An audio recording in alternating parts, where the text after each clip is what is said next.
Hotel राजमहल, chapter 1, भ्रम या हकीकत। घड़ी में रात के 9:30 बज रहे होते हैं और विशाल होटल राजमहल में अपने इंटरव्यू पर जाने के लिए तैयार हो रहा होता है। थोड़ी देर में विशाल घर को लॉक करके जैसे ही बाहर निकलता है तो बाहर का मौसम एकदम से बदलने लगता है। पूरा आसमान काले बादलों से घिर जाता है।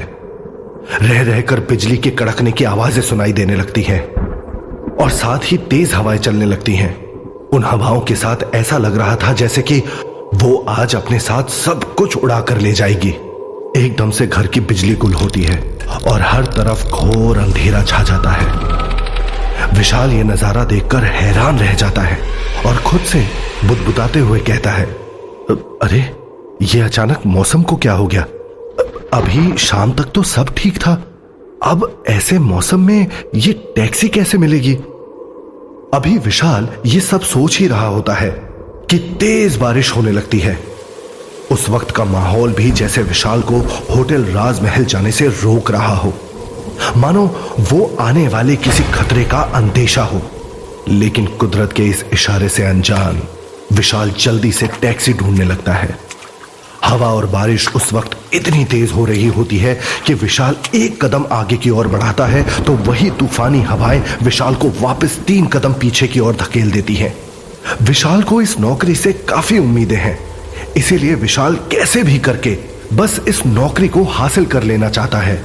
बस आज कुछ भी करके मुझे ये नौकरी मिल जाए, फिर सब काम आसान हो जाएगा, खुद में बड़बड़ाते हुए विशाल ने कहा।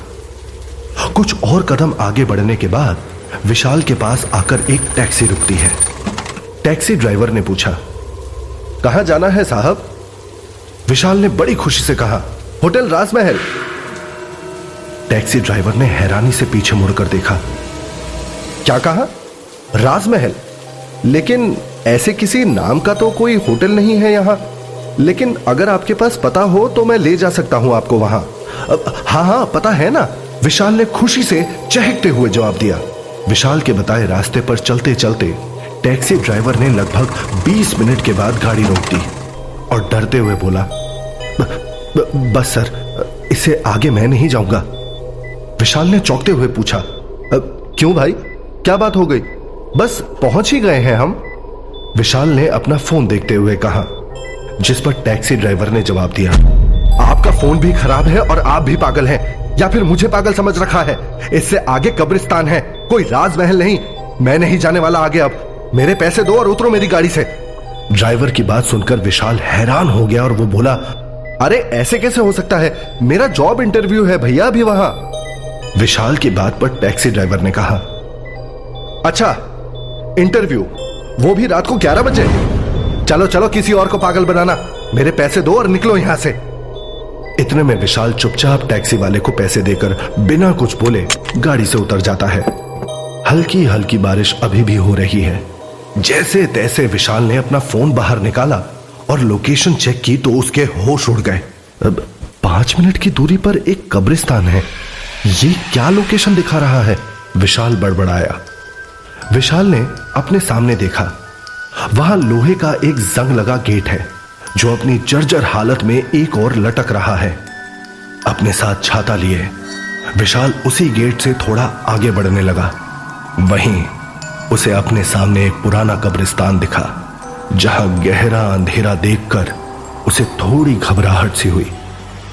कुछ कदम आगे बढ़ते ही अंधेरे में ठीक से ना दिखाई देने की वजह से विशाल धप से एक गड्ढे में गिर गया, जो कि एक खुदी हुई कब्र थी।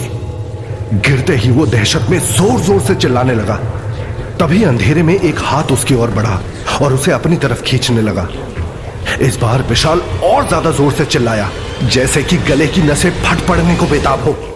बचाओ बचाओ, हेल्प मी!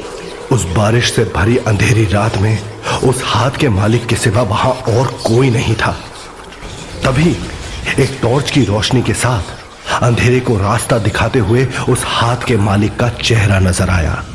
विशाल चौंक गया और उसने रोशनी के बीच देखा एक बूढ़ा चेहरा, जिसके सिर पर एक लाल पगड़ी है और माथे पर उम्र की कई लकीरें नजर आ रही हैं। वहीं आंखें इतनी ज्यादा गहरी कि जैसे उनमें कई राज दफन हों। अपने एक हाथ में एक